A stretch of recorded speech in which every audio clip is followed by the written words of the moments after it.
অনুরাগের ছোঁয়া ধারাবাহিকের আজকের পর্বে ধারাবাহিকে শুরুতেই দেখা যায় পরমার মা বাবা হঠাৎ চৌধুরী বাড়িতে এসে উপস্থিত হয়েছেন। তাদের দেখে সবাই খুব খুশি হয়। গায়ত্রী বলেন, কি মনে করে এতদিন পর দেখা? তখন পরমার বাবা বলেন, আসলে অভ্রর বিয়ের পর কিছুই ঠিকঠাক করা হয়নি, এমনকি অষ্টমঙ্গলেও যাওয়া হয়নি, আর ওদের জোটও এখনও খোলা হয়নি। তাই ভাবলাম আজ নিমন্ত্রণ করতে এসেছি, তাতে জোটও খুলে যাবে, অষ্টমঙ্গলও হবে।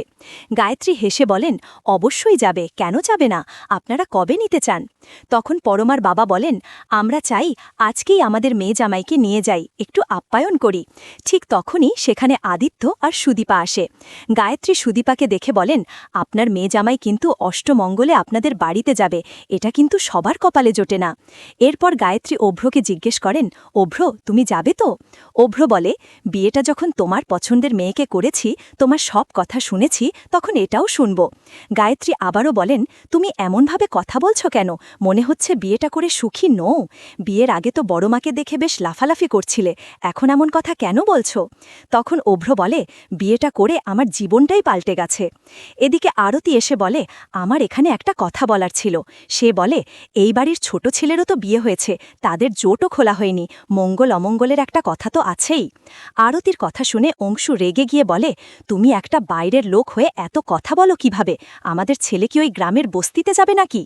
তখন আদিত্য বলে, পিসি তুমি চিন্তা করো না, আমাদের বিয়েটা যেহেতু মায়ের সামনে হয়েছে, তাই আমরা মন্দিরে গিয়ে মায়ের সামনেই জোট খুলে আসব, তাতে কোনো অমঙ্গল হবে না।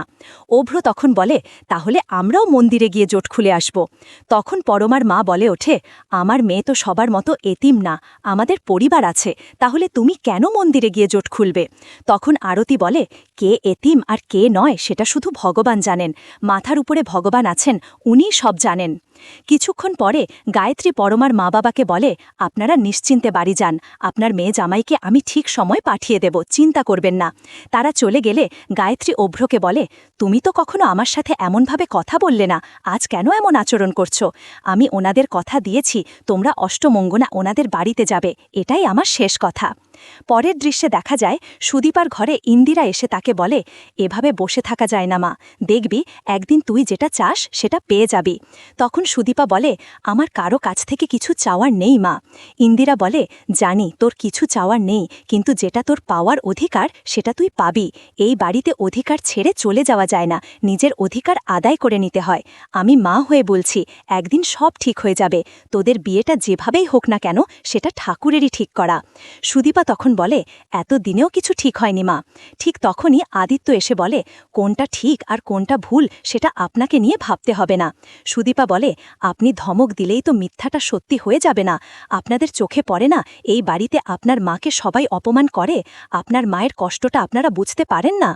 আদিত্য বলে, মায়ের যদি কষ্ট হতো মা নিজেই বলতো, আর মা বড় মাকে খুব সম্মান করে, তাই ওনার কথা মেনে চলে, আপনার মতো না সবাই।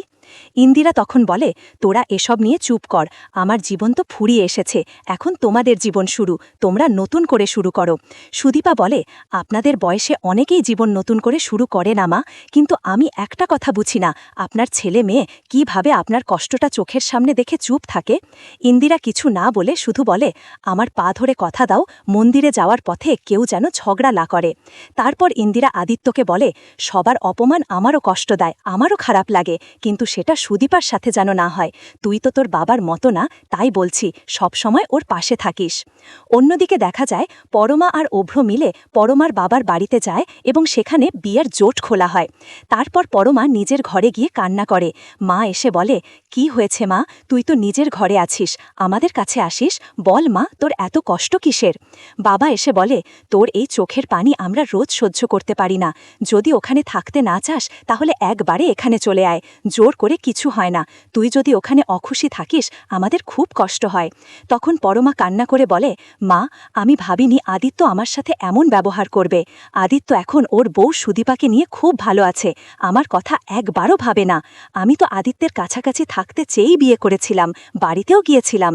এদিকে আদিত্যদের বাড়িতে অংশু অভ্রের শ্বশুর বাড়িতে দেওয়ার জন্য মিষ্টি আর জামা কাপড় কিনে আনে, কিন্তু তার আগেই অভ্র আর পরমা পরমার বাবার বাড়িতে চলে যায়। কিছুক্ষণ পরে সুদীপা আর আদিত্য বলে, বড়মা, আমরা মন্দিরে যাচ্ছি, কিছুক্ষণ পরে ফিরে আসব। গায়ত্রী তখন বলে, পরমার বাবার বাড়িতে এই জামা কাপড়গুলো পৌঁছে দিও, তারপর যেখানে যাও যাও। সুদীপা বলে, মন্দিরে আমাদের বেশি সময় লাগবে না, আমরা মন্দির খেতে ওখানে গিয়ে এগুলো দিয়ে আসব। এটা বলেই তারা বেরিয়ে যায়। এরপর মন্দিরের দৃশ্য। ঠাকুর মশাই বলেন, আপনাদের জোট খোলার জন্য বাড়ি থেকে কেউ এসেছে? আদিত্য বলে, না, কেউ আসেনি, যা করার আপনি করুন। ঠাকুর মশাই মা কালীর সামনে বসতে বলেন। তখন পরমা প্রার্থনা করে বলে, মা, তুমি আমাকে শক্তি দাও যেন আমি সবাইকে ভালো রাখতে পারি, সবাইকে সব বিপদ থেকে রক্ষা করতে পারি। আদিত্য মনে মনে বলে, মা, তুমি আমাকে শক্তি দাও যেন আমি আমার দায়িত্ব থেকে কখনো সরে না যাই, আমার দায় অটুট থাকতে পারি।